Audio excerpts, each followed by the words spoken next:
नमस्कार, सत श्री अकाल, गुड मॉर्निंग सभी को। मैं राहुल राज आप सभी लोग का स्वागत करता हूं, वेलकम करता हूं। कैसे हैं आप लोग? उम्मीद करता हूं सब बेहतर होंगे और पढ़ाई लिखाई भी बेहतर चल रहा होगा, किसी को किसी प्रकार का कोई भी समस्या नहीं होगा। तो एक बार फटाफट आप लोग बता देंगे कि साउंड और विजिबिलिटी सब कुछ क्लियर है, ताकि हम बात को आगे बढ़ा पाए। ठीक है, और हमने कल भी बताया था और आज एक बार फिर से रिपीट कर दे रहे हैं कि सेशन जो है हमारा स्टार्ट करने का मतलब इतना है, 100 डे प्रैक्टिस।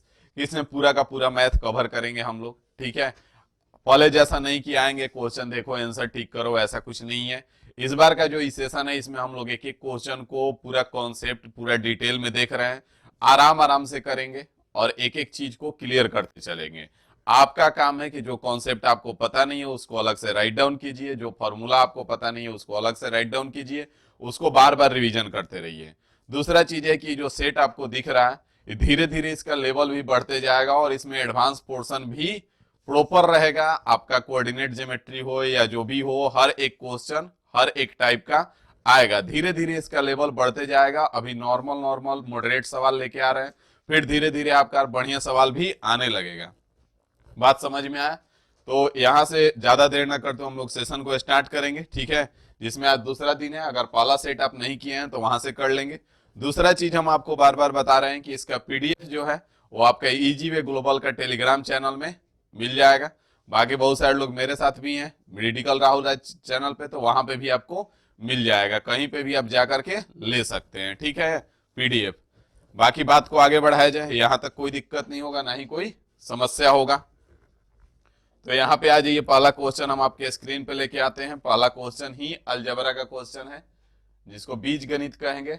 और दूसरा बात आपको बता दें कि जब क्लास नहीं चलता है तो आप लोग बोलते हैं कि स्टार्ट कीजिए, तो अब सारा क्लास स्टार्ट हो जाएगा। ठीक है, आपका जो इजी वे SRO चैनल है उस पे 9:15 पे आज से अलजबरा स्टार्ट करेंगे। अगर आपको अलजबरा में समस्या है तो आज से अलजबरा ज्वाइन कर सकते हैं। ठीक है, easy way SRO YouTube channel पे। ठीक है, जिसमें हम लोग प्रॉपर बेसिक से एकदम जीरो लेवल से टॉप लेवल तक पढ़ेंगे अलजबरा को। ठीक है, काफी टाइम लगेगा, 30-40 घंटे लगेंगे, तो कोई दिक्कत नहीं है, देंगे, क्योंकि पढ़ना तो एक ही बार है। तो प्रॉपर पढ़ेंगे जीरो लेवल से लेकर के टॉप लेवल तक। उसके बाद आप कहीं से भी अलजबरा का क्वेश्चन छोड़ के नहीं आओगे। ठीक है, बहुत सारे लोगों को क्वाड्रेटिक इक्वेशन में दिक्कत है, तो अलजबरा में ही क्वाड्रेटिक इक्वेशन आता है, फिर अलजबरा में ही क्वाड्रेटिक इक्वेशन भी हम लोग करेंगे। ठीक है, तो यहाँ पे आज ये पहला क्वेश्चन आपके स्क्रीन पे आप देख पा रहे हैं।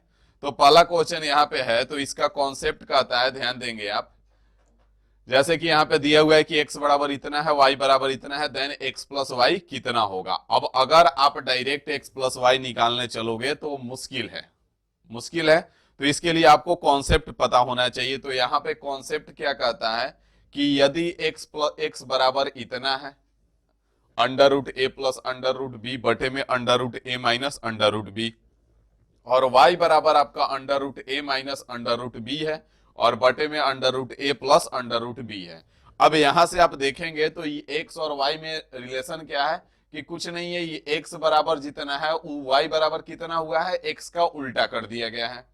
x और y बराबर क्या है, x को ही उल्टा कर दिया गया है और y का मान आ गया है। तो जब भी दोनों केस बनेगा कि x जो है y जो है x का रेसिप्रोकल हो, या x जो है y का रेसिप्रोकल हो, तो यहाँ पे जब x इंटू वाई करोगे आप, x गुना y, तो ये दोनों कट जाएगा और माइनस माइनस कट जाएगा, तो ये 1 आ जाएगा। तो यहाँ पे जब भी आप x इंटू वाई करोगे तो आपका 1 आना चाहिए। ठीक है, इस बात को याद रखना होगा। तो 1 आएगा, तो यहाँ पे आपको x प्लस वाई निकालने के लिए कुछ नहीं करना है। x प्लस वाई बराबर, यहाँ पे आप ध्यान से देखोगे तो इसका क्या होता है, 2 इंटू में a प्लस बी बटे में a माइनस बी। मतलब क्या है भाई कि 2 इंटू में a के जगह पे कितना है, 5 है, b के जगह पे 3 है, तो 5 प्लस 3 कर दिए, और बटे में a माइनस बी मतलब कि 5 माइनस 3 कर लिए। यहाँ पे कितना आ जाएगा, तो 2 इंटू में 8 बटे में 2 हो जाएगा, और यहाँ से 2 से 2 आपका कैंसिल हो जाएगा, आपका कितना आ गया, 8 आ गया, और यही आपका आंसर हो जाएगा। बात समझ में आया? किसी को कोई दिक्कत नहीं होगा, ना ही कोई समस्या होगा, ना कोई परेशानी होगी। ठीक है, कॉन्सेप्ट समझ में आया? अब इसी कॉन्सेप्ट पे एक और क्वेश्चन हमने डाला है, देखिए कैसे बेवकूफ बनाया बनाया जाता है। अब जैसे ये क्वेश्चन है आपका 2 नंबर क्वेश्चन, अब आप इसको देखेंगे तो आपको लगेगा कि अरे यार ई कैसे बनेगा, जबकि ईबी क्वेश्चन जो है आपका, ईबी सेम कॉन्सेप्ट पे क्वेश्चन है, इसके पहले जो कॉन्सेप्ट लगाए हैं वही कॉन्सेप्ट इसमें भी लगाएंगे, लेकिन ये देख करके आप इतना आसानी से अगर बढ़िया से नहीं पढ़े कॉन्सेप्ट को तो नहीं कर पाएंगे। अब यहाँ x का पावर 50 दे रखा है, ठीक है, और x का पावर 50 प्लस 1/x का पावर 50 पूछा है आपसे। तो पहला बात की x का पावर जो 50 दे रखा है, यहाँ पे ध्यान देंगे, x का पावर जो 50 दे रखा है, कितना दे रखा है, 6 माइनस में रूट अंडर 21, और बटे में क्या है, 6 प्लस में रूट अंडर 21 है। अब यहाँ पे आपको करना क्या होगा कि पहले तो इसको लिख सकते हैं, x के पावर 50 को क्या लिख सकते हैं आप, तो इसको लिख सकते हैं 6 को 36 रूट के अंदर लिख सकते हैं, माइनस में रूट के अंदर 21 है, बटे में इसको 6 को हम क्या लिख सकते हैं, रूट के अंदर 36 और प्लस में रूट के अंदर 21। यहां तक आपको कोई दिक्कत नहीं होगा, ना ही कोई समस्या होगा। अब यहां से जब आप आगे बढ़ेंगे तो ध्यान देंगे कि इसको अगर 1/x का पावर 50 लिखना है तो आपको 1/x का पावर 50 का मान निकालना है, तो आप 1/x का पावर 50 कितना है, तो रूट अंडर 36 माइनस का रूट अंडर 21, बटे में आएंगे रूट अंडर 36 प्लस का रूट अंडर 21 हो जाएगा। अब इसको ऊपर लेके जाना पड़ेगा, तो यहां से आपको 1/x का पावर 50 का मान कितना मिला, तो मिला यहां से गुरुजी रूट अंडर 36 प्लस में रूट अंडर 21 बटे में रूट अंडर 36 माइनस में रूट अंडर 21।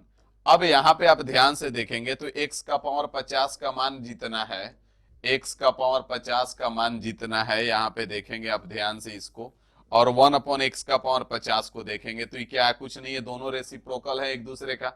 अब रेसिप्रोकल है तो हमने बताया कि यहाँ पे आपको कुछ नहीं करना है, यहाँ पे डायरेक्ट आप क्या करेंगे, तो इसको जोड़ना है। तो अगर ई एक्स के पावर 50 है, इसको हम 1/x का पावर 50 ना लिख के y भी लिख सकते हैं, कोई दिक्कत नहीं है। तो यहां से x का पावर 50 प्लस 1/x का पावर 50 कितना हो जाएगा, ध्यान देंगे आप, तो यहां से आपको कुछ नहीं करना है, बराबर में 2 इंटू में a प्लस b था, तो यहां से a के जगह पे क्या है 36 है और b के जगह पे 21 है, तो यहाँ पे 36 प्लस 21 हो जाएगा, 36 प्लस 21 बटे में आओगे तो क्या हो जाएगा, 36 माइनस 21 हो जाएगा भाई साहब। अब यहां से क्या मिला आपको, तो 2 गुना में 36 कितना है, 57 हो जाएगा, और बटे में 36 माइनस 21 करोगे कितना आ जाएगा, 15 आ जाएगा। यहां से 57 दूना 114 हो जाएगा और बटे में 15 हो जाएगा। यहाँ 15 साते 105 हो जाएगा और 9 बचेगा, और यहाँ पे दशमलव आएगा और 15 छक्का 90 हो जाएगा। तो यहां से आपका 7.6 आंसर आएगा भाई साहब। बात समझ में आ गया, यहां तक कोई दिक्कत नहीं होगा, ना ही कोई समस्या होगा। भूपेंद्र जोगी जहां कहीं से भी आप हैं, वो क्लास जो है आपका वो पेड क्लास है, ठीक है, वो ऑफलाइन बैच और ऑनलाइन बैच का क्लास चल रहा था जीके जीएस का। जीके जीएस का जो क्लास है वो 11 बजे से चलता है, ठीक है, यूट्यूब के लिए। बाकी वो ऑनलाइन और ऑफलाइन क्लासेस के का लाइव किया जा रहा है, तो वो डेली नहीं चलेगा, ठीक है, 1-2 दिन में उसको कर दिया जाएगा, क्योंकि जो पैसा दिए हैं तो वो भाई तांडव कर देंगे, ठीक है ना, तो इसलिए आप परेशान ना हो। जीके जीएस का जो यूट्यूब का क्लास है वो आपका 11 बजे से शायद चलेगा, 11 बजे और 12 बजे उसका टाइम है। 11 बजे से ईजीवे ग्लोबल पे और 12 बजे से ईजीवे एसआरओ पे।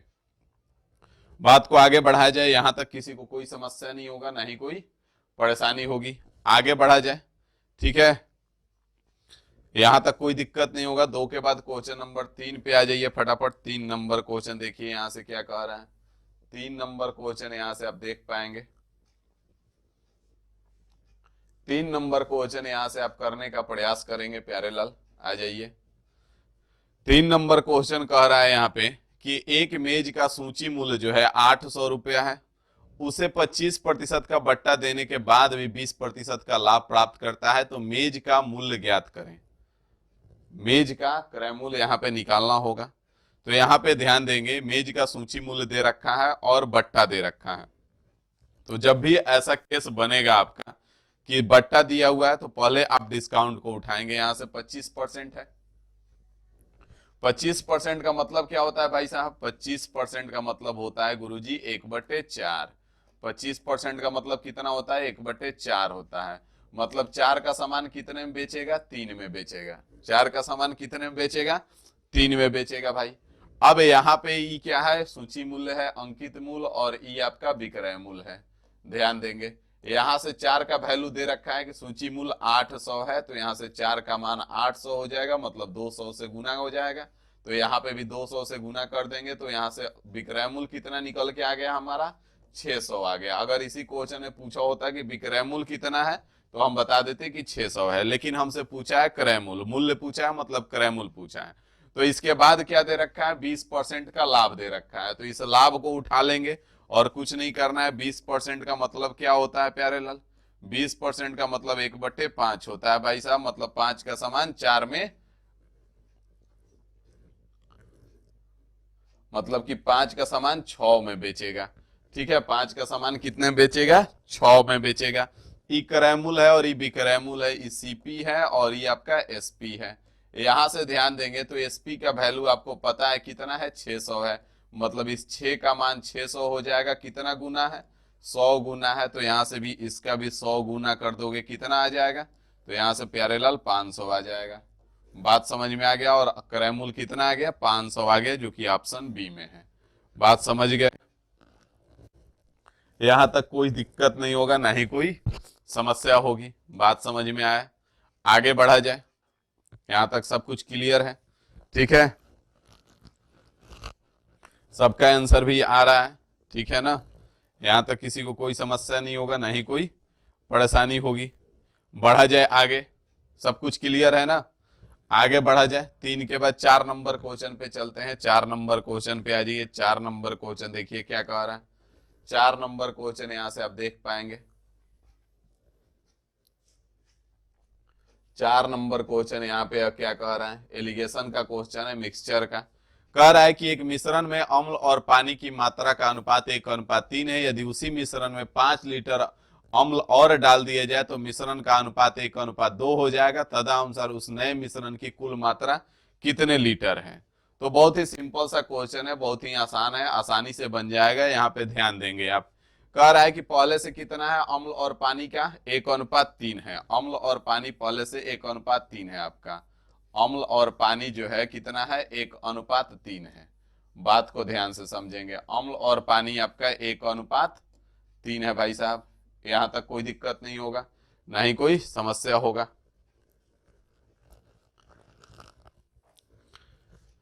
आगे बढ़ेंगे यहाँ पे तो ध्यान देंगे, आपकी कह रहा है कि 5 लीटर और अम्ल और डाल दिया जाए, तो 5 लीटर अम्ल मिला रहा है, तो अब अनुपात कितना हो जा रहा है, 1:2 हो जा रहा है। अब बात यहाँ पे ई है, बात को ध्यान से समझेंगे यहाँ पे कृपया करके। बात यहाँ पे ई है कि अगर यहाँ पे आप देखेंगे तो 5 लीटर अम्ल और मिलाया गया है। क्या किया गया, 5 लीटर अम्ल और मिलाया गया है। अब 5 लीटर अम्ल और मिलाया गया है, लेकिन अम्ल पे तो यहाँ कोई फर्क ही नहीं पड़ा। पहले भी अम्ल एक था और अब भी अम्ल एक है भाई, ये तो गलत बात है ना।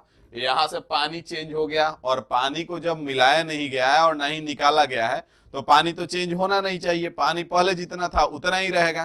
तो यहाँ पे हम उसी चीज को पकड़ेंगे, किसको मिलाया नहीं गया है, पानी को, ना पानी को मिलाया गया है ना ही निकाला गया है। तो यहाँ पे हम क्या करेंगे, पानी को बराबर करेंगे। तो पानी को बराबर करेंगे तो यहाँ पे 3 है, यहाँ पे 2 है, इन दोनों को बराबर करने के लिए 6 के पास जाएंगे। तो इसको 3 दूना 6 हो जाएगा, तो 1 दूना 2 हो जाएगा, और इसको 2 तिहाई 6 हो जाएगा, तो 1 तिहाई 3 हो जाएगा। अब आप यहाँ पे ध्यान से देखेंगे तो आपको दिखाई देगा कि पहले अम्ल कितना था, 2 था, अब अम्ल कितना हो गया, 3 हो गया। कितना मिलाया गया, 1 मिलाया गया। लेकिन क्वेश्चन कह रहा है कि 1 नहीं मिलाया गया, 5 मिलाया गया है, मतलब इसी 1 का मान कितना हो जाएगा, 5 हो जाएगा। आपसे पूछा क्या है, तदनुसार नए मिश्रण की कुल मात्रा क्या है। तो यहाँ पे देखेंगे नया मिश्रण तो ई वाला है ना, अब तो यहाँ से कुल मात्रा कितना है, 3 और 6 9 है। तो 1 का मान हमको कितना मिल गया, 5 मिल गया भाई साहब। तो 9 का मान कितना हो जाएगा, 9×5 = 45 हो जाएगा, और यही आपका नए मिश्रण की कुल मात्रा हो जाएगा 45 लीटर, जो कि ऑप्शन डी में है। बात समझ में आ गया, यहां तक कोई दिक्कत नहीं होगा, ना ही कोई समस्या होगा। Sir class time all subject का, अभी ऑल सब्जेक्ट का तो हम को खुद नहीं पता है। आगे बढ़ेंगे यहां से, यहां तक किसी को कोई दिक्कत नहीं होगा, ना ही कोई समस्या होगा। क्वेश्चन को बनाने पे फोकस कीजिए, क्वेश्चन को समझने पे फोकस कीजिए तो ज्यादा बेहतर होगा। ठीक है, बाकी बातचीत हम लोग लास्ट में करें तो ज्यादा अच्छा लगेगा। ठीक है, बीच बीच में बातें चीत करते रहो तो बताओ, लंबा लंबा बातें करते रहे खाली, फिर पढ़ाई कहोगे कि पढ़ाते नहीं है सर। यहाँ पे ध्यान देंगे, 4 के बाद 5 नंबर क्वेश्चन पे आ जाइए। 5 नंबर क्वेश्चन देखिए क्या कह रहा है। 5 नंबर क्वेश्चन जो है आपका एवरेज का क्वेश्चन है। इसको कैसे करेंगे, बात को ध्यान से समझेंगे आप लोग। हर टाइप का क्वेश्चन है। अगर इस 100 सेट आप कंप्लीट कर लेते हैं तो मान के चलिए आपका पूरा का पूरा मैथ कंप्लीट हो जाएगा। क्योंकि 100 सेट में कोई भी अगर टॉपिक देखेंगे तो उसमें 100 टाइप नहीं होता है, और ना ही 100 से ज्यादा बढ़िया सवाल होता है। तो अगर 100 सवाल हर टॉपिक का करेंगे, 100 सवाल, तो बहुत ही अच्छा लेवल पे पहुंच जाएंगे। ठीक है, और बाकी एडवांस का जो आप लोग का डिमांड था, तो इजी वे SRO चैनल पे आज से हम अलजबरा एकदम माइनस लेवल से स्टार्ट करेंगे और उसको टॉप लेवल तक लेके जाएंगे। ठीक है, तो यहां पे ध्यान दें, कह रहा है 5 संख्याओं का औसत 140 है। तो अगर सिंपल सा हम इस क्वेश्चन को करना चाहें बिना कुछ दिमाग लगाए, जो एवरेज का बेस कॉन्सेप्ट पे अगर इस क्वेश्चन को करें, तो कह रहा है कि 5 संख्याओं का औसत 140 है। तो अगर 5 संख्याओं का औसत 140 है, आपका 5 संख्याओं का औसत कितना है, 140 है, तो इनका अगर हमें योग पूछे कि इन दो 5 संख्याओं का योग कितना हो जाएगा, तो योग बराबर क्या होता है, औसत गुना संख्याओं की संख्या। तो 5 गुना 140 करेंगे, 14 5 70, 700 हो जाएगा। पांचों संख्याओं का योग आ गया आपका 700। कह रहा है कि यदि उनमें से एक हटा दी जाए तो 4 संख्या का औसत 130 हो गया। तो 4 संख्या का औसत भाई साहब 130 जो हो रहा है, 4 संख्या का औसत आपका 130 हो रहा है। तो यहां से 130 चौका 13 चौका 52 हो जाएगा, 520 हो जाएगा। मतलब 4 संख्याओं का योग आपका आ गया 520, और 5 संख्याओं का योग कितना आ गया, 700 आ गया। तो ये 5 संख्याओं का योग है, ये 4 संख्याओं का योग है। तो बचा कितना, तो बचा एगो आपका 180, और यही आपका आंसर हो जाएगा, जो कि ऑप्शन सी में है। बात समझ में आ गया। ये जो 700 था वो आपका 5 संख्याओं का योग था, जो 520 है वो 4 संख्याओं का योग है। तो पांच गो वाला में से 4 गो वाला को घटा देंगे तो बचेगा किसका, पांचवा एगो जो संख्या हटाया गया है वो बच जाएगा। या फिर अब इस क्वेश्चन में तो कैलकुलेशन आसान था, तो इसलिए डायरेक्ट एवरेज के बेस कॉन्सेप्ट पे हम लोगों ने किया। अगर इसी क्वेश्चन में अगर थोड़ा सा कैलकुलेशन डाल दे, डेसिमल डाल दे, तो वहां पे परेशान हो जाएंगे। तो इसलिए एक बेसिक सा कॉन्सेप्ट होता है, उसको भी आप दिमाग में रख के चलेंगे। कह रहा है कि जब समूह से एक व्यक्ति निकाला जाए तो क्या होता है, तो जाने वाले व्यक्ति का उम्र बताना हो अगर, तो यहाँ पे वही पूछा है कि हटाई गई संख्या बताएं।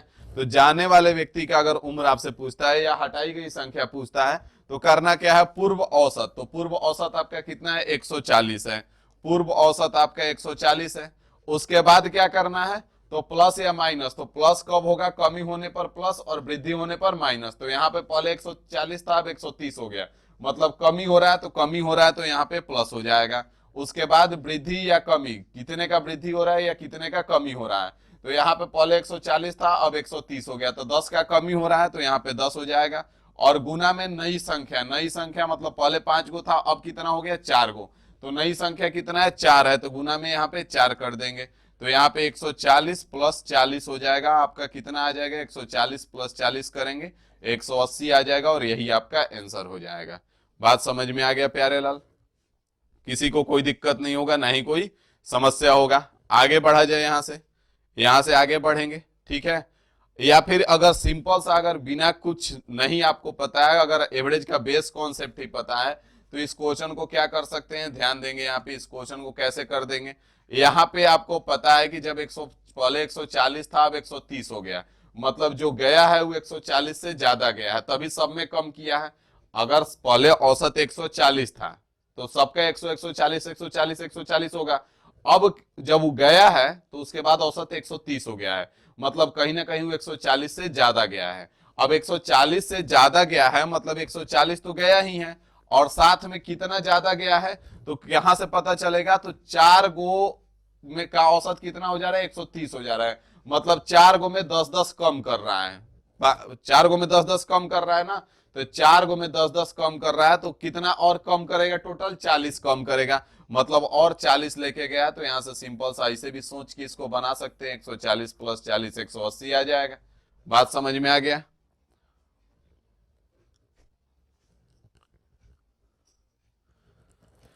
शिवम सिंह जहां कहीं से भी हैं, कृपया करके उतना ही तांडव करें जितना शोभा दे, ठीक है। इसका पीडीएफ टेलीग्राम चैनल पे डाला हुआ है, ठीक है ना, मेरा वाला चैनल पे भी और इजी वे ग्लोबल का भी चैनल पे।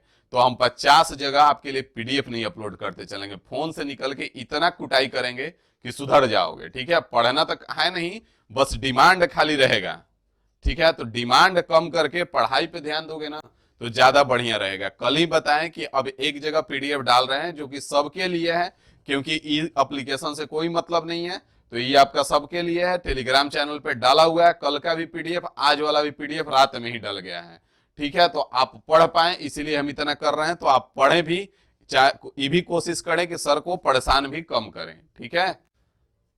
नहीं तो हम परेशान होंगे तो तुम भी परेशान होगे। बात समझ में आए? आगे बढ़ेंगे, 5 के बाद 6 नंबर क्वेश्चन पे आ जाइए। 6 नंबर क्वेश्चन देखिए क्या कह रहा है। 6 नंबर क्वेश्चन यहां से आप देख पाएंगे। 6 नंबर क्वेश्चन जो है कोऑर्डिनेट ज्योमेट्री का है। 6 नंबर क्वेश्चन जो है आपका कोऑर्डिनेट ज्योमेट्री का है, निर्देशांक ज्यामिति का है। बात समझ में आए कि 6 नंबर क्वेश्चन जो है आपका कोऑर्डिनेट ज्योमेट्री का है। अब यहां पे पहले तो कल भी हम बताए थे कि यहां पे ध्यान देंगे कि कल भी हम आपको बताए थे कि भुज और कोटि किसको कहते हैं। तो जब भी कोऑर्डिनेट एक्सिस लिखा होता है तो इस फॉर्मेट में लिखा होगा एक्स और वाई, मतलब कि कहीं पे भी लिखा रहेगा तो ये 2 3 हो जाएगा, ये कोऑर्डिनेट एक्सिस है। अगर लिखा रहेगा तो 4 5 लिखा रहेगा, ये क्या है, कोऑर्डिनेट एक्सिस है। यहाँ पे लिख देगा 6 7 तो ये क्या है, कोऑर्डिनेट एक्सिस है। यहाँ पे -7 लिख दिया और 8 लिख दिया तो ये क्या है, कोऑर्डिनेट एक्सिस है। अब इसमें किसको भुज बोलते हैं और किसको कोटि बोलते हैं, सबसे पहले तो ये पता होना चाहिए। तो एक्स वाला जो मान होता है इसको हम भुज बोलते हैं। क्या बोलते हैं? भुज बोलते हैं। इसको याद रखेंगे। एब्सिसा बोलते हैं। क्या बोलते हैं? एब्सिसा बोलते हैं, एब्सिसा। और जो वाई का मान होता है उसको हम कोटि बोलते हैं, ऑर्डिनेट बोलते हैं। बात को ध्यान दीजिएगा, वाई का मान जो होता है उसको कोटि बोलते हैं, ऑर्डिनेट बोलते हैं, ठीक है। तो इसको आपको तो पहला बात याद रखना है, क्योंकि क्वेश्चन नॉर्मल देकर के आपको ये वाला क्वेश्चन देकर के पूछ देगा कि भुज का मान ज्ञात करें, ठीक है। दिए गए कोऑर्डिनेट में भुज का मान ज्ञात करें तो भुज आपका 6 हो जाएगा। अगर आपसे कोटि पूछता है तो कोटि 7 हो जाएगा।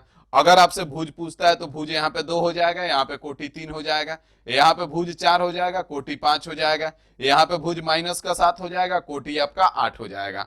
अब आते हैं हमारा जो क्वेश्चन है हमारे स्क्रीन पे, उसको करते हैं। तो यहाँ पे बोला है कि निर्देशांक बिंदु जो दे रखा है आपका, ये निर्देशांक बिंदु है, एगो एक्स का मान है और एगो वाई का है, ठीक है। का कोटि जो है उसके भुज का 2 गुना है। कोटि जो है उसके भुज का 2 गुना है। तो कोटि इसमें कितना है? 5k + 1 है। कोटि कितना है? 5k + 1 है। ये वाई है और ये आपका एक्स है। तो कोटि 5k + 1 है। और कोटि जो है भुज का 2 गुना है। तो भुज कितना है? भुज 2k - 3 है, 2k - 3 है। और इसका अगर हम 2 गुना कर दे तो हमको पता क्या चलेगा? कोटि, तो मतलब यहां से दोनों बराबर हो जाएगा। बात समझ में आ गया? यहां तक किसी भाई को कोई भी समस्या नहीं होना चाहिए, ना ही कोई, यहां तक कोई समस्या नहीं होगा।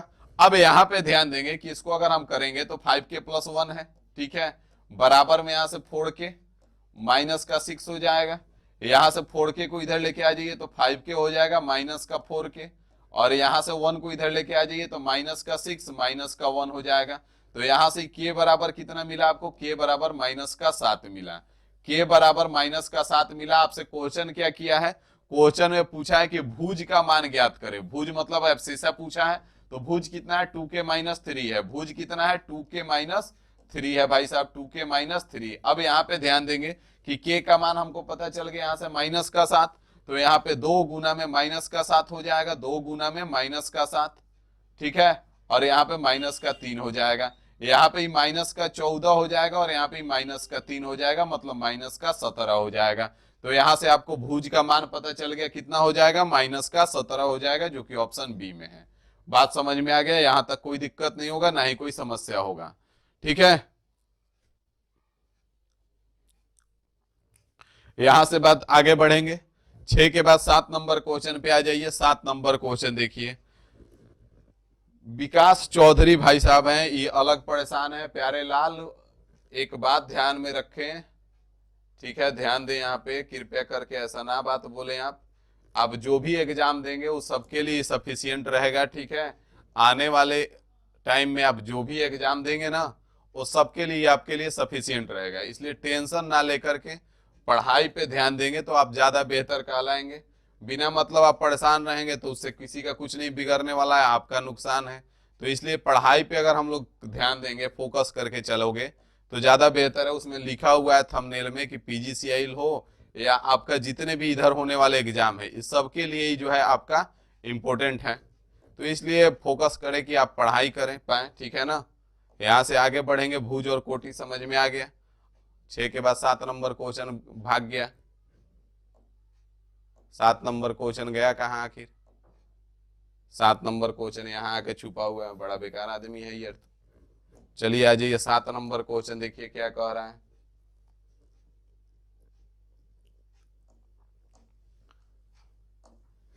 7 नंबर क्वेश्चन यहां से ध्यान देंगे। 7 नंबर क्वेश्चन कह रहा है कि एक नदी की धारा की गति जो है 3 किलोमीटर प्रति घंटा है, ठीक है, और स्थिर पानी में एक व्यक्ति के तैरने की गति 5 किलोमीटर प्रति घंटा है। तदनुसार उस व्यक्ति को धारा के साथ 26 किलोमीटर तैरने में कितना समय लगेगा। तो यहाँ पे आसानी से हम बता सकते हैं, धारा के साथ तैरना है तो धारा के साथ तो पहले तो डिस्टेंस कितना है 26 किलोमीटर, और यहाँ पे आप देखेंगे कि धारा की गति 3 किलोमीटर प्रति घंटा है और पानी की तैरने की गति 5 है। तो धारा की दिशा में उसको उसकी गति कितनी हो जाएगी? 3 5 8 हो जाएगी। तो यहाँ पे 26 बटे में 8 कर देंगे। स्पीड डिस्टेंस अपॉन स्पीड कर दिए, काट दीजिए 13 बार में, और ये 2 से काटिए 4 बार में, 13 बटे 4 मतलब 3.1/4 घंटा हो जाएगा। 3.1/4 घंटे का मतलब ऑप्शन बी आपका आंसर हो जाएगा। बहुत ही आसान क्वेश्चन था, इसमें कोई लोचा नहीं था। आगे बढ़ेंगे, 7 के बाद 8 नंबर क्वेश्चन पे आ जाइए फटाफट। 8 नंबर क्वेश्चन देखिए यहां से क्या कह रहा है।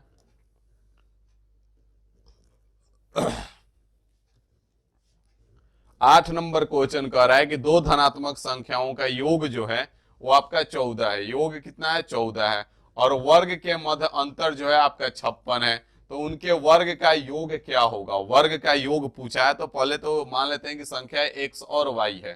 तो संख्या x प्लस वाई कितना दे रखा है? आपका 14 दे रखा है भाई साहब, ठीक है। x प्लस वाई कितना दे रखा है? 14 दे रखा है। आगे कह रहा है कि वर्ग के मध्य अंतर आपका 56 है। तो मतलब कि x square minus y square कितना हो जाएगा? 56 है। अब यहां से आपको जैसे ही लिखेंगे तो आपको पता चलना चाहिए कि अच्छा ये ए स्क्वायर माइनस बी स्क्वायर है। तो इसको तोड़ दो, एक्स प्लस वाई हो जाएगा और एक्स माइनस वाई हो जाएगा। बराबर में इधर आपका कितना है? 56 है। यहां से एक्स प्लस वाई आपका 14 है, तो यहाँ पे 14 आ जाएगा और यहाँ पे एक्स माइनस वाई हो जाएगा। बराबर में आपका 56 हो जाएगा। 14 से काटेंगे, 14 चौका 56 हो जाएगा। तो यहाँ से x माइनस वाई का मान कितना हो जाएगा? आपका 4 हो जाएगा। x माइनस वाई का मान कितना हो जाएगा? 4 हो जाएगा। अब यहाँ पे ध्यान देंगे कि x प्लस वाई बराबर कितना है? 14 है। x प्लस वाई बराबर 14 है और x माइनस वाई बराबर कितना है? आपका 4 है। अब आपसे अगर पूछा क्या है उनके वर्ग का योग, तो मतलब पहले यहाँ पे संख्या पता होना चाहिए। तो यहां से हमने आपको बताया है, कॉन्सेप्ट आपको फिर से बता दे रहे हैं कि अगर x प्लस वाई बराबर आपको पता है a है और x माइनस वाई बराबर अगर b है, तो आपको कुछ नहीं करना है। x बराबर क्या होता है? a प्लस बी बटे में 2 होता है, ठीक है, डायरेक्ट करेंगे। और y बराबर क्या होता है? तो y बराबर a माइनस बी बटे में 2 होता है। ये चीज हम डायरेक्ट करेंगे, ठीक है।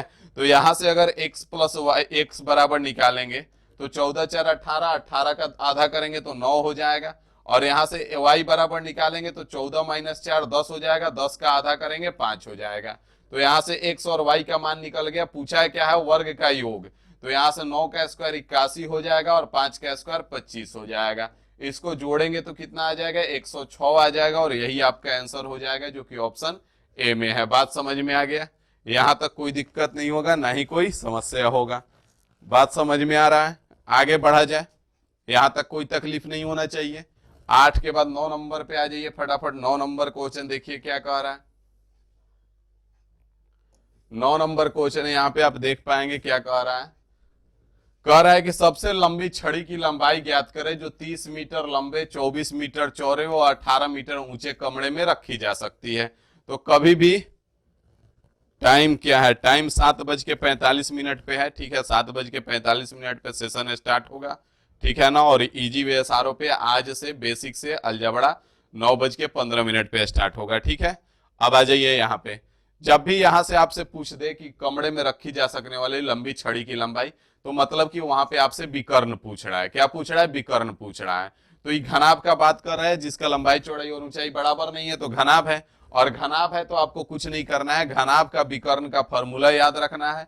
ये अक्सर क्वेश्चन रिपीट करता है। घनाभ का विकर्ण बराबर क्या होता है?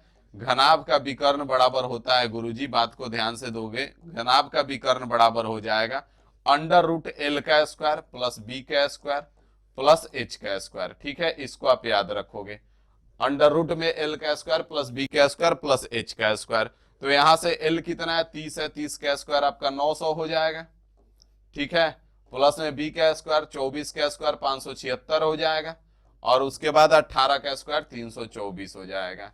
यहां से आपका जोड़ोगे कितना आ जाएगा? यहां से जोड़ोगे आपका 5 3 8 1 9 9 1800 हो जाएगा। तो यहाँ पे 1800 आ गया भाई साहब। अभी 1800 आ गया तो इसका 30 बाहर निकाल लो, 900 का 30 बाहर हो जाएगा, बटे अंदर में 2 बच जाएगा। मतलब कितना आ जाएगा? 30√2 आ जाएगा, जो कि ऑप्शन ए में है, और यही आपका आंसर हो जाएगा। बात समझ में आ गया? यहां तक कोई तकलीफ नहीं होगी, ना ही कोई समस्या होगा। आगे बढ़ेंगे, सब बेहतर समझ में आ रहा है। 10 नंबर क्वेश्चन देखिए, कोऑर्डिनेट का क्वेश्चन है। ये भी आपका जो है क्या है? कोऑर्डिनेट का क्वेश्चन है। तो आ जाइए, इसको भी कर डालेंगे, टेंशन क्या लेना है। यहां पे कह रहा है कि दो बिंदुओं 4 और 8 और K-4 के बीच की दूरी जो है 13 इकाई है, तो K का मान ज्ञात करें। अब यहाँ पे K का मान बताना है। तो कल भी हम आपको बताए थे कि कोऑर्डिनेट ज्योमेट्री में दो बिंदुओं की बीच की दूरी अगर पूछता है आपसे, दो बिंदुओं की बीच की दूरी, जैसे कि यहाँ पे ध्यान देंगे, अगर आपको दे देता है कि भाई साहब एगो x1 है और एगो y1 है, और एगो दे दिया कि x2 है और एगो y2 है। ठीक है, अब यहां से पूछ दिया कि दो बिंदुओं के बीच की दूरी बताएं। एगो बिंदु है और ये एगो बिंदु है, इन दोनों के बीच की दूरी बताएं। तो दोनों के बीच की दूरी जब भी आपसे पूछेगा तो दो बिंदुओं के बीच की दूरी बराबर क्या होता है, इसको आप लिख लेंगे। दो बिंदुओं के बीच की दूरी बराबर distance between 2 points equal to under root में x2 माइनस x1 का स्क्वायर, x2 माइनस x1 का स्क्वायर प्लस में y2 माइनस y1 का स्क्वायर, y2 माइनस y1 का स्क्वायर होता है। ठीक है, ये दो बिंदुओं के बीच की दूरी का फॉर्मूला है। फॉर्मूला आपको याद रखना पड़ेगा, इसमें कोई डाउट नहीं है। ठीक है, बिना फॉर्मूला का आप इसका कुछ नहीं बिगाड़ सकते हो। ठीक है ना। तो अब यहां से दो बिंदुओं के बीच की दूरी का फॉर्मूला आपको पता चल गया।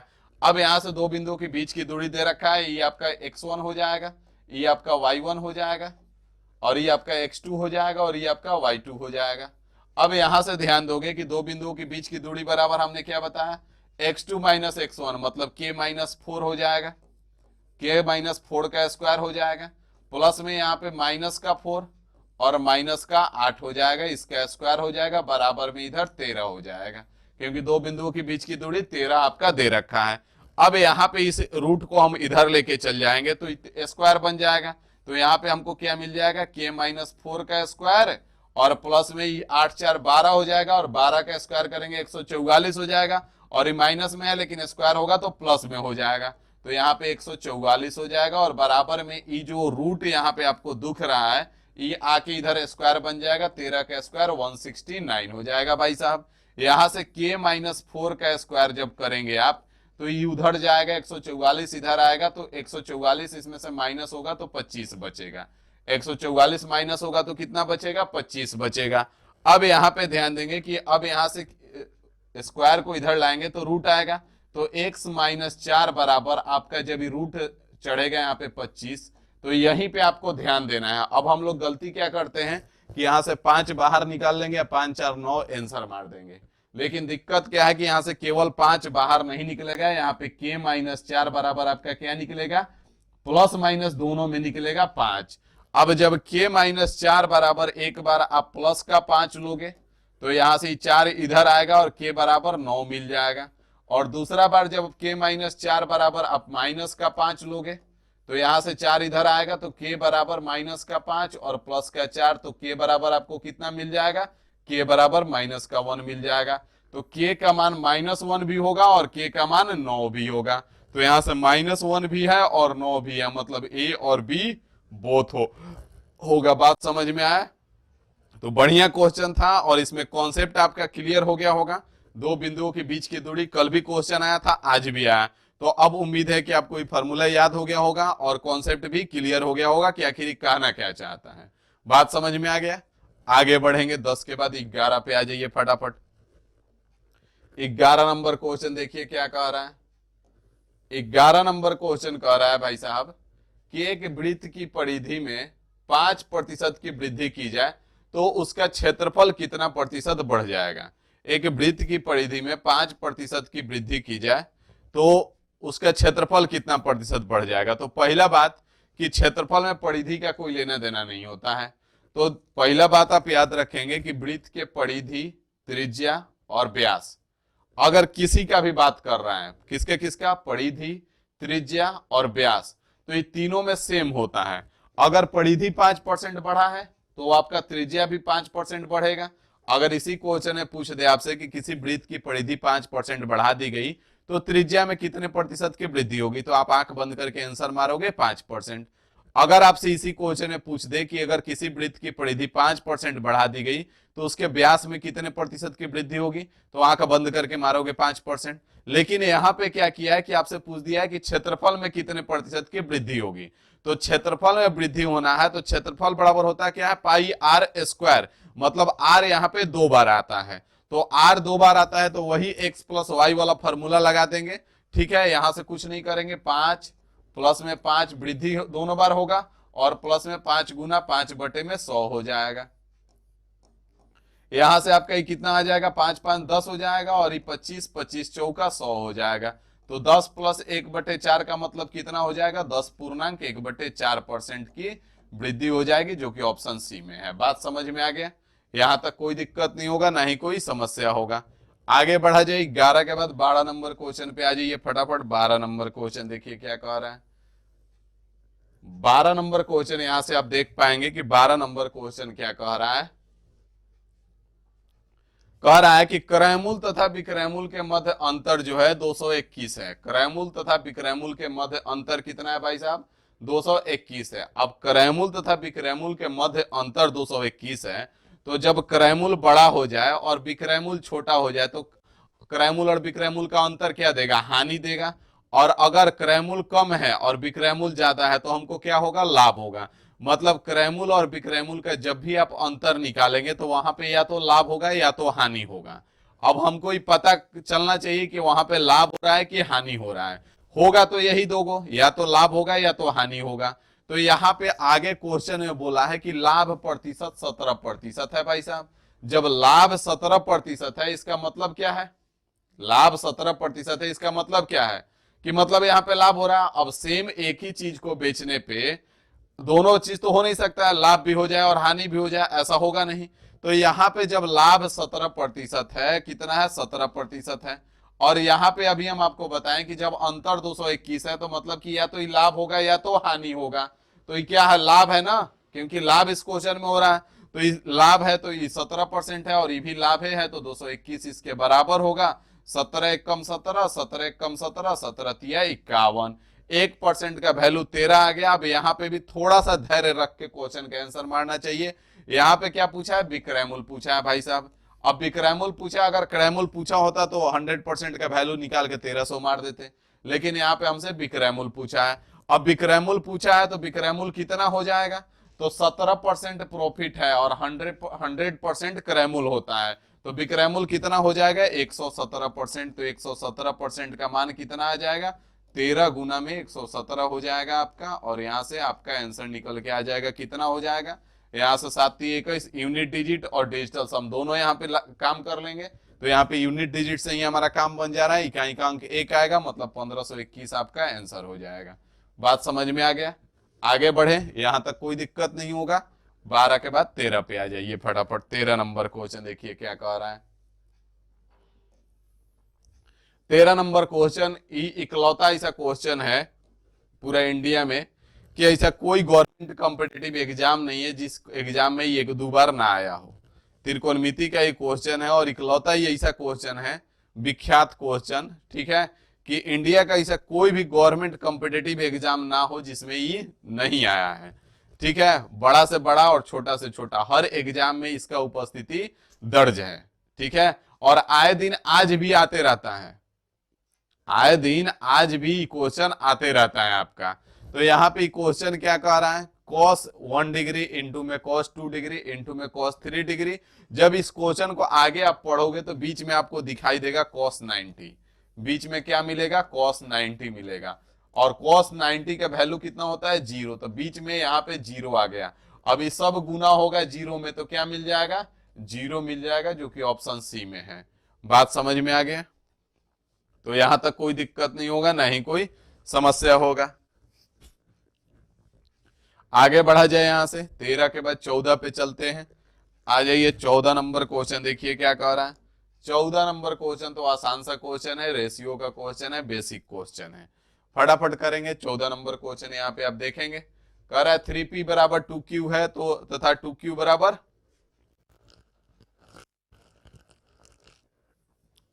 यहाँ पे 3p बराबर 2q है और 2q बराबर 3r है, तो p q r का अनुपात क्या होगा। तो यहाँ पे आप ध्यान से देखेंगे कि 3p बराबर 2q है ना, और ये 2q बराबर 3r है, मतलब बराबर में 3r हो जाएगा। और जब भी इस तरह से देकर के आपसे p अनुपात q अनुपात r पूछता है तो आपको कुछ नहीं करना होगा, बस एक छोटू सा बात याद रखेंगे। छोटू सा बात क्या है कि p के नीचे लिखना है तो ये p वाला को छोड़ के इन दोनों का गुना कर दीजिए, 3 दूना 6 हो जाएगा। Q के नीचे लिखना है तो Q वाला को छोड़ के इन दोनों को गुना कर दीजिए, 3 तिहाई 9 हो जाएगा। और R के नीचे लिखना है, R वाला को छोड़ के इन दोनों का गुना कर दीजिए, 3 दूना 6 हो जाएगा। 3 से काट दीजिए, 3 दूना 6, 3 तिहाई 9 और 3 दूना 6, मतलब 2 अनुपात 3 अनुपात 2 हो जाएगा, जो कि ऑप्शन बी में है। बात समझ में आ गया भाई साहब, यहां तक कोई दिक्कत नहीं होगा, ना ही कोई समस्या होगा। आगे बढ़ा जाए, 14 के बाद 15 नंबर क्वेश्चन पे चलेंगे। ठीक है, 15 नंबर क्वेश्चन पे आ जाइए। 15 नंबर क्वेश्चन देखिए क्या कह रहा है। 15 नंबर क्वेश्चन यहां से आप देख पाएंगे कि 15 नंबर क्वेश्चन क्या कह रहा है। 15 नंबर क्वेश्चन कह रहा है कि किसी कोण का मान उसके पूरक कोण से 14 डिग्री कम है, तो उस कोण का मान ज्ञात करें। तो एक तो रास्ता है कि इस क्वेश्चन को हम ऑप्शन से निपटा सकते हैं। पहला बात कि पूरक कोण का मतलब होता है कि उस कोणों का योग। क्या सर, कितना मजा आ रहा है। आप कहाँ रहते हैं, हम पृथ्वी पे रह रहे हैं, ठीक है, दूसरे ग्रह पे नहीं गए हैं, पृथ्वी पे ही हैं। हमारे पास भी बहुत सारा काम आ जाता है। स्मृति कुमारी, ठीक है, यहाँ पे ध्यान दीजिए, ध्यान दीजिए क्या कह रहा है। तो पहला बात कि पूरक कोण का मान जो होता है, पूरक कोण का मान उसको हम कहते हैं जिन दो कोणों का योग 90 डिग्री हो, उसको क्या कहते हैं, पूरक कोण कहते हैं। जब दो कोणों का योग कितना हो जाता है, 90 डिग्री हो जाता है, तो उसको हम पूरक कोण कहते हैं। तो यहाँ पे अगर आप देखेंगे कि जब 44 है तो इसका पूरक कोण का मान कितना हो जाएगा, इसका पूरक कोण का मान 46 हो जाएगा। अब यहां से इन दोनों का अंतर कितना है, इन दोनों का अंतर 2 डिग्री का है, और यहाँ पे बोला है कि 14 डिग्री कम है, तो ये तो गलत हो गया। अगर ई आपका 34 डिग्री है तो एगो कितना हो जाएगा, 56 डिग्री हो जाएगा। यहां से कितना का अंतर हो गया, 22 डिग्री का अंतर हो गया। बोला है 14 डिग्री होना चाहिए, गड़बड़ है। ठीक है, यहाँ पे ध्यान देंगे कि यहाँ पे 52 डिग्री है, ठीक है, तो एगो कितना हो जाएगा, 38 डिग्री हो जाएगा। यहां से इसको आप देखेंगे तो ये कितना हो जाएगा, 12 में से 8 घटेगा 4, और यहां से 4 में से 1 घटेगा, यहाँ पे 14 डिग्री हो जाएगा। और यहाँ पे देखेंगे तो इसका भी आपका 52 डिग्री आ जाएगा, और यहाँ पे भी अंतर 14 डिग्री आ जाएगा। अब दो क्वेश्चन ई तो दोनों ऐसे ही कट गया, क्योंकि यहाँ पे अंतर 2 और 22 का था। अब यहाँ पे देखेंगे तो दोनों का अंतर 14 14 है। ठीक है, अब कौन सा आंसर होगा, तो यहाँ पे क्वेश्चन को जब पढ़ोगे तो समझ में आ जाएगा। बोला है किसी कोण का मान उसके पूरक कोण से 14 डिग्री कम है, पूरक कोण से 14 डिग्री कम है, तो 52 जो है इसका पूरक कोण का मान कितना है, 38 डिग्री है। और ये पूरक कोण से 14 डिग्री ज्यादा है ना, तो ज्यादा है तो ये भी नहीं होगा, यही आपका आंसर हो जाएगा। बात समझ में आ गया, समझे। मान लो यहाँ पे एंगल जो है x है, तो इसका पूरक कोण कितना हो जाएगा, 90 माइनस x हो जाएगा, कोई दिक्कत नहीं होगा। ठीक है, अगर एंगल जो है कोण जो है x है, तो इसका पूरक कोण कितना हो जाएगा, 90 माइनस x हो जाएगा। और बोला है पूरक कोण से 14 डिग्री कम है, तो पूरक कोण कितना है, 90 माइनस x है। पूरक कोण कितना है, 90 माइनस x है, और इसमें से कोण को हम घटाएंगे तो कितना आना चाहिए, 14 डिग्री आना चाहिए। तो यहाँ पे कुछ नहीं करना है, 90 माइनस में ये x हो जाएगा और ये माइनस का x हो जाएगा, बराबर में 14 हो जाएगा। यहाँ से 90 को इधर लेके आ जाओ, यहाँ पे माइनस का 2x हो जाएगा और यहाँ पे 14 माइनस 90 हो जाएगा, 14 माइनस 90 हो जाएगा, यहाँ पे माइनस का 2x हो जाएगा और यहाँ पे माइनस का 76 हो जाएगा। माइनस माइनस खत्म हो जाएगा, 2 से ही 38 बार में कैंसिल हो जाएगा, तो x का मान कितना हो जाएगा, x का मान 38 डिग्री हो जाएगा और यही आपका आंसर हो जाएगा। बात समझ में आ गया? आगे बढ़ा जाए, यहां तक कोई दिक्कत नहीं होगा, ना ही कोई समस्या होगा, ठीक है। 15 के बाद 16 नंबर क्वेश्चन पे आ जाइए फटाफट। 16 नंबर क्वेश्चन देखिए क्या कह रहा है।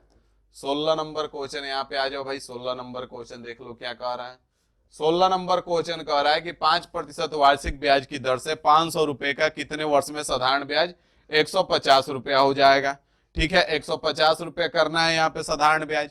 तो यहाँ पे ध्यान दोगे भाई साहब कि पहले तो अगर हम यहाँ पे सिंपल सा अगर देखें कि ब्याज कितना है 150 रुपया है, ठीक है, और मूलधन कितना है 500 है, तो ब्याज बटे में मूलधन गुना में 100% करेंगे तो यहाँ से इसका प्रतिशत निकल जाएगा।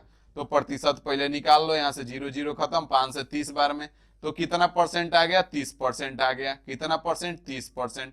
अब 30% 150 रुपया मिल रहा है या फिर 30% मिल रहा है, तो 30% मिल रहा है, ठीक है, 30% उसको टोटल ब्याज मिल रहा है। यहाँ पे कह रहा है कि 5% वार्षिक ब्याज है, तो 5% वार्षिक ब्याज का मतलब क्या है कि एक साल में 5% मिल रहा है।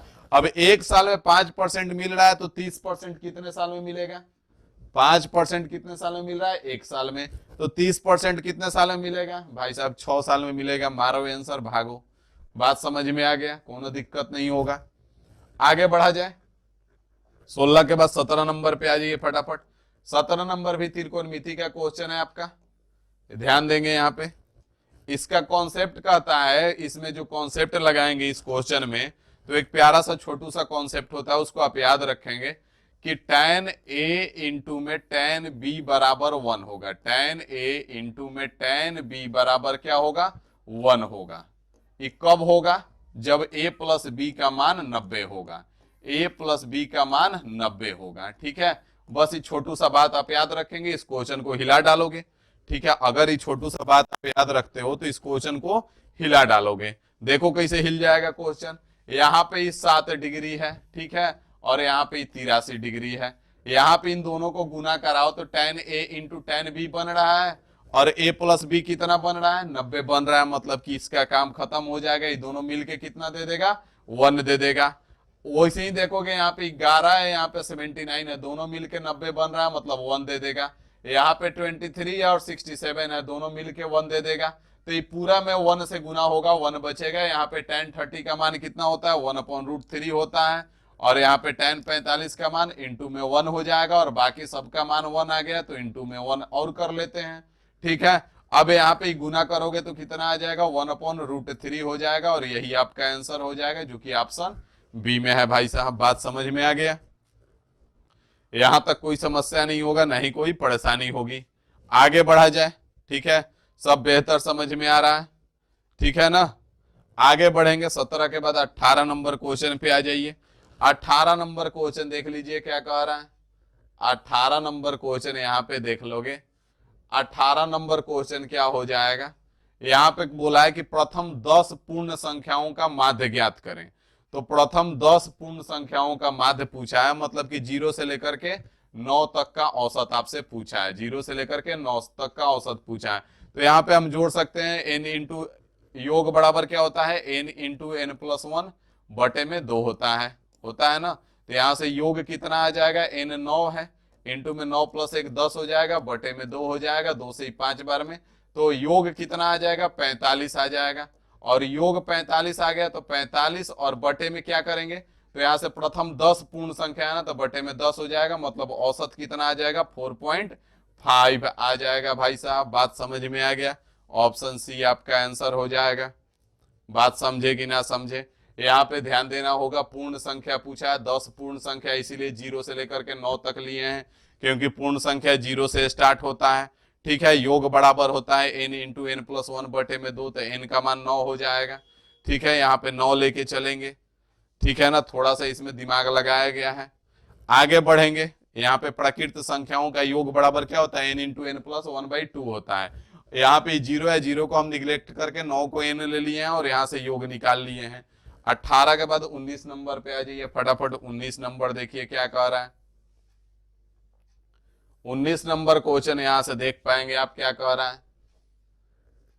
19 नंबर क्वेश्चन कह रहा है कि एक व्यक्ति अपनी समान गति की 5/7 गति से चलते हुए अपने कार्यालय में समान समय से 10 मिनट देरी से पहुंचता है। कार्यालय पहुंचने का उसका समान समय मिनटों में कितना है। तो कुछ नहीं करना है, यहाँ पे हमने बताया आपको कि यहाँ से नया गति न्यू स्पीड जो है उसका वो कितना है, न्यू स्पीड जो है ओरिजिनल स्पीड का 5/7 है। ओरिजिनल स्पीड का 5/7 है ना। तो यहां से अगर न्यू स्पीड बटे में अगर ओरिजिनल स्पीड हम लिखना चाहें तो बात क्या बनेगा, ओरिजिनल स्पीड लिखना चाहें तो यहाँ पे क्या हो जाएगा, 5/7 हो जाएगा। अब यहां से ओरिजिनल स्पीड और न्यू स्पीड का रेशियो मिल गया। ओरिजिनल स्पीड और न्यू स्पीड का रेशियो आपको मिल गया। कितना मिल गया, 7:5 मिल गया। ये क्या है भाई जी, स्पीड है, चाल है। तो जब ये चाल है तो यहां से समय का अनुपात कितना हो जाएगा, टाइम का 5:7 हो जाएगा। यहां से इसको कितना ज्यादा लग रहा है,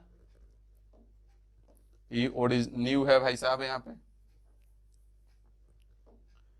पे न्यू है तो यहाँ पे 2 ज्यादा लग रहा है। क्वेश्चन कह रहा है कि 10 ज्यादा लग रहा है। कितना गुना है, 5 गुना है। तो इसका भी 5 गुना कर लो, कितना हो जाएगा, 50 हो जाएगा। मतलब 25 मिनट का उसका समान समय है। कितना है, 25 मिनट है, जो कि ऑप्शन डी में है। बात समझ में आ गया। यहाँ पे आप डायरेक्ट भी कर सकते हो। ऊपर वाला जब भी होगा तो ये नया वाला स्पीड होगा और नीचे वाला ओरिजिनल स्पीड होगा। इन दोनों का अंतर यहीं पे देख लो कितना है, 2 है। तो 2 का है और यहाँ पे कह रहा है 10 का है। तो 2 का मान यहाँ पे 10 हो जाएगा। जब भी समान समय पूछेगा तो ऊपर वाला समान समय होगा, नीचे वाला नया समय होगा। तो 2 का मान 10 है, 5 का मान निकाल लो, 25 आ जाएगा। यही आपका आंसर हो जाएगा। बात समझ में आ गया। आगे बढ़ेंगे यहाँ से 19 के बाद 20 नंबर क्वेश्चन पे आ जाइए फटाफट। 20 नंबर क्वेश्चन देखिए क्या कह रहा है। 20 नंबर क्वेश्चन यहाँ पे आप ध्यान देंगे कि 20 नंबर क्वेश्चन क्या कह रहा है। 20 नंबर क्वेश्चन कह रहा है कि एक्स और वाई एक दूसरे के संपूरक कोण है।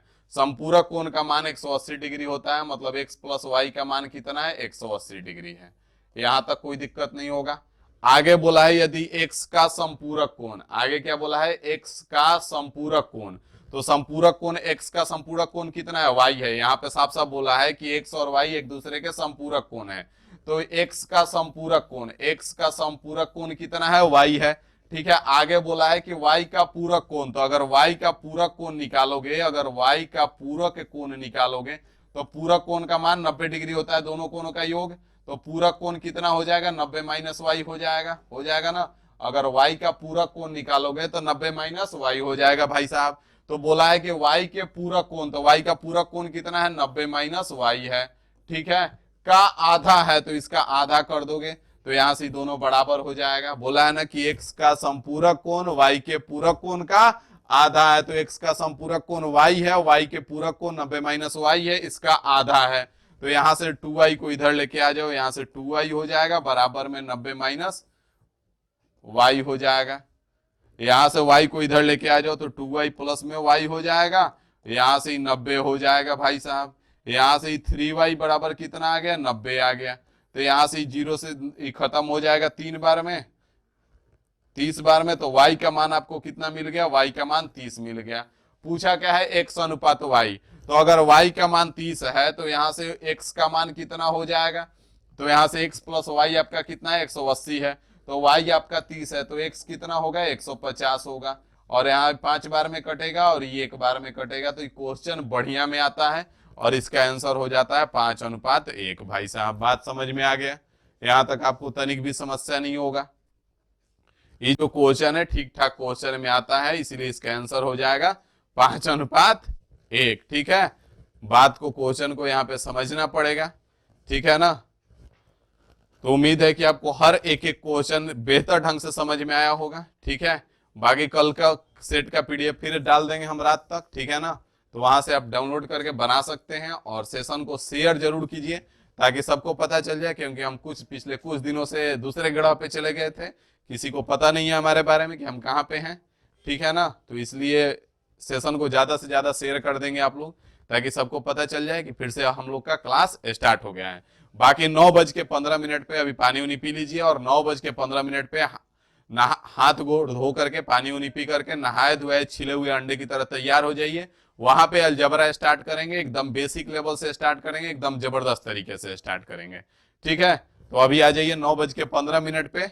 9:15 पे हम लोग इजी वे एसआरओ चैनल पे अलजबरा पढ़ेंगे। ठीक है ना, सब तैयार होना अलजबरा पढ़ने के लिए। एडवांस एडवांस चिल्ला रहे थे, तो अलजबरा से स्टार्ट कर रहे हैं। ठीक है ना, अलजबरा आज आपका स्टार्ट होगा। आज आपका बेसिक चलेगा, बेसिक बेसिक बात बताएंगे इसमें। कहाँ पे चलेगा? इजी वे एसआरओ चैनल पे चलेगा। इजी वे एसआरओ पे चलेगा 9:15 से। 9:15 से। तो अभी 10-15 मिनट आपके पास टाइम है, आप नहाए धोए छिले हुए अंडे की तरह तैयार हो जाइए। ठीक है, तो चलिए अभी फिलहाल सभा को हम इस समाप्त करते हैं। आप लोग सेशन को शेयर कर दीजिएगा जम के। ठीक है, हर जगह पे फेसबुक, व्हाट्सएप, टेलीग्राम, जितना सारा ग्रुप है हर जगह शेयर कर दीजिए। ठीक है, ठीक है ना।